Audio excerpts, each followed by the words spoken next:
Welcome to Listen to Older Voices, a program produced for Wesley Mission Victoria and broadcast through the Community Radio Network. It's always a pleasure to bring you, through their stories, the life and times of older people in our community. All very interesting, all very different, and all very entertaining.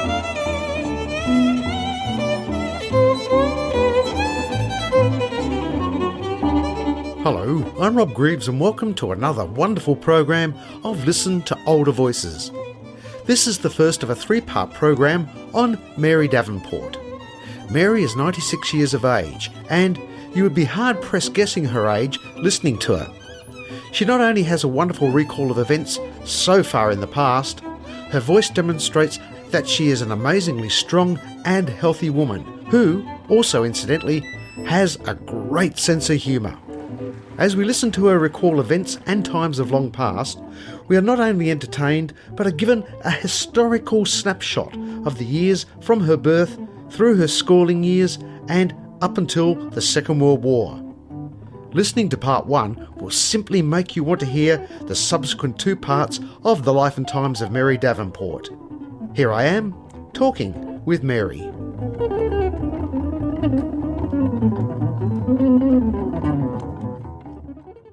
Mary, first of all, thank you very much for inviting me into your home.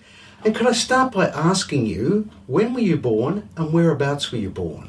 I was born on the 6th of August 1920 and I was born in Sandy Bay, Hobart, Tasmania. And so I'm a Tasmanian girl. You're a Tasmanian girl, yes. Yes. But my parents moved back to Melbourne about 1923. Do you remember that? No. So what would be your earliest memory? I remember coming over in the boat. Right. From Tasmania to Melbourne. And I can remember in our cabin there were 6 beds, 3 on the ground and 3 on the story part up the top. Right. And my mother was on top of me and I was in the bunk underneath. Oh, right. And I was only 3 years old, but I can remember that so clearly. Right. That's all I can remember of Tasmania. What about Melbourne, when you arrived in Melbourne? Do you remember anything about the house you moved into? Well, my parents came over they sold their estate in Tasmania. It was a little one. And they went into business with my mother's family. Now, my mother's family were very high-class silversmiths, and they had a factory in Paran in the rear of their property. Right. And so it was after the war, and everyone was hoping to burst into business. Mm. And so my father was an accountant, so he was the accountant for it, and it was all set up, and money was put in from my family into this.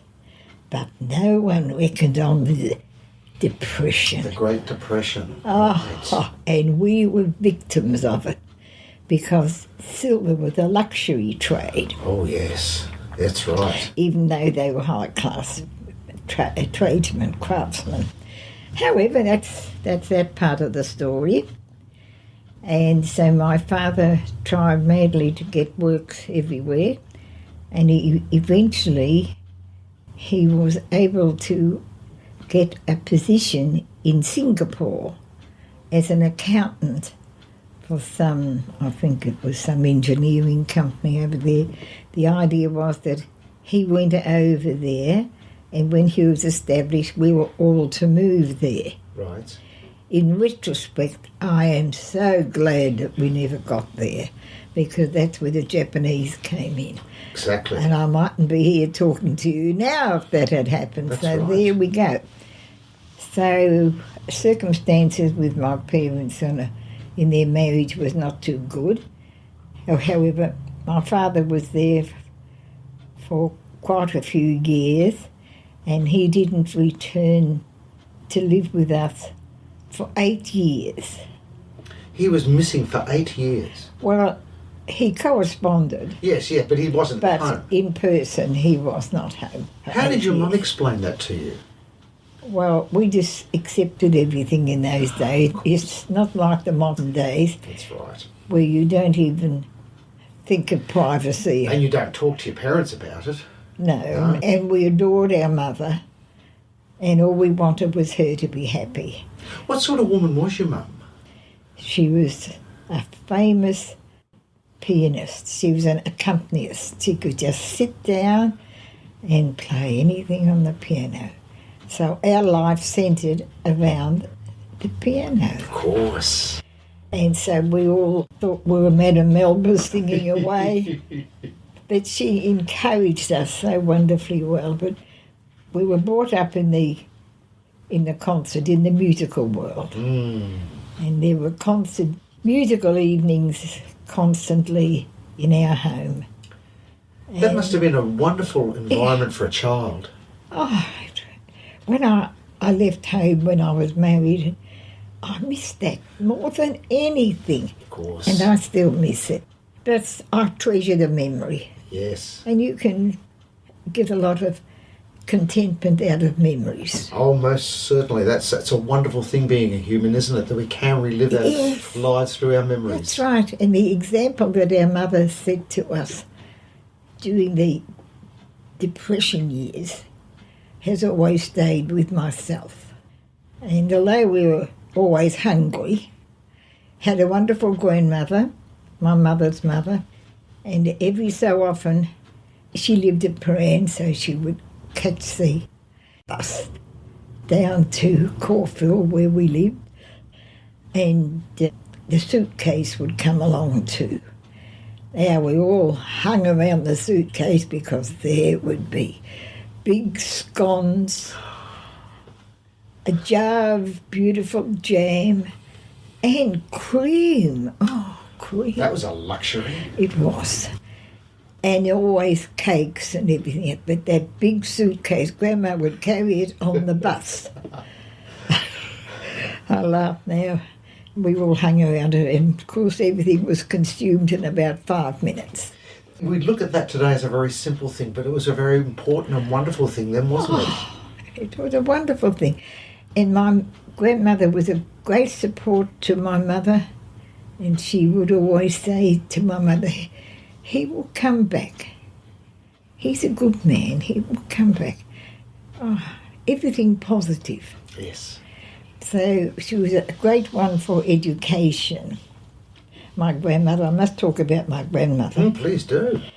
My grandmother came out from Lincolnshire. What was her name? Her name was Emma Wright, Emma Wright. Yes. Wright. She came from Lincolnshire. She had a disappointment in a love affair. She was about to be married, and she found out that her betrothed was the prospective father of someone. Oops. So she just packed up her bag and left England forever. That was a big thing to do in those days. In those wasn't days. it? Well, she did hear about a position coming in McEwen's that used to be also in the silver trade Right. in Melbourne. So she gets herself on the sailing ship. Goodness. That's my grandmother. Oh, what a woman. She was a woman, Yeah. yes, and came out here to So Melbourne. she obviously met your She met, grandfather yes, here, she did met she? grandfather. Here, yes. So I think she told him what to do for the rest of his life. But he was also in the silver trade. She was in the silver trade. She was what you call a burnisher. Very good. And she used to burnish all the silver. As a child, I would go down to grandmother's house, and here she would be at the kitchen table with all the silver burnishing away. Goodness. Oh, she was wonderful, very positive, and she would sing to us. So there was music and silver went right through the family both. Yes. We were a Right. pretty classy lot, but financially we came a thud. Well, but you and everybody else during the Depression. Yes. So at any rate, now we had to be educated. So what was your school experience like? Where did you go to school? Well, I started off at the state school in Glen Huntley Road, just down near Hawthorne Road, Caulfield. Right. I hated every minute of it. Why? I don't know. Was The it teachers or... teachers just didn't cotton on to me. I was pretty insignificant. Right. And so I was a misery. And then in grade 6, I had the opportunity to go to Elwood Central School, which was like a beginning for high school. That's right, they went past year 6, didn't they, to year 7 or 8? Yeah, 6 and 7. No, 7 and 8. That's 7 right, or 8? 7, Right, 7 and 8 at Elwood Central School.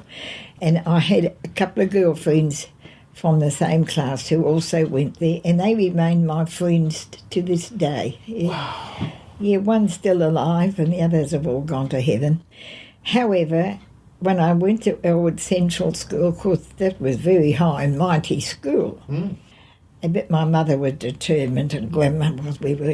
She believed in girls getting educated. Good for her. She was a real person. So she was a feminist before it became known as feminism, wasn't it? She just wanted the rights of women. Oh, absolutely. Yes. Oh, Grandma would have been leader of the fray. But I had an experience at that school which was interesting. We had a teacher whom I loathed, but she would talk on, and I had a habit of looking out the window, I think, and I was round near the bottom of the class. And one day the teacher said, "Molly Henchwood, can't stand you looking out of the window anymore. Just leave this school." So I was terrified. I was a very nervous child anyhow, so I still sat there. And about 5 minutes later, "You're still sitting there. Well, come and stand out on the platform here." Well, I was so embarrassed. I mean, you could never get away with it in this day and No, age. that's right. So that night I went home to Mother and whipped my heart out, of course. And Mother said to me, "Well, you're going back tomorrow and you're going to give her what she wants. You're going to stare at her the whole time." That's the kind of mother I had. So I went back the next day, and did I stare at her? I think I gave her the horrors. But the next time we had a test at school, who came second top of that prestigious school? You. Me. So I learned a great lesson. And from then on, for the rest of my education, I never took my eyes off the teachers. And when I went to University High, I was top girl.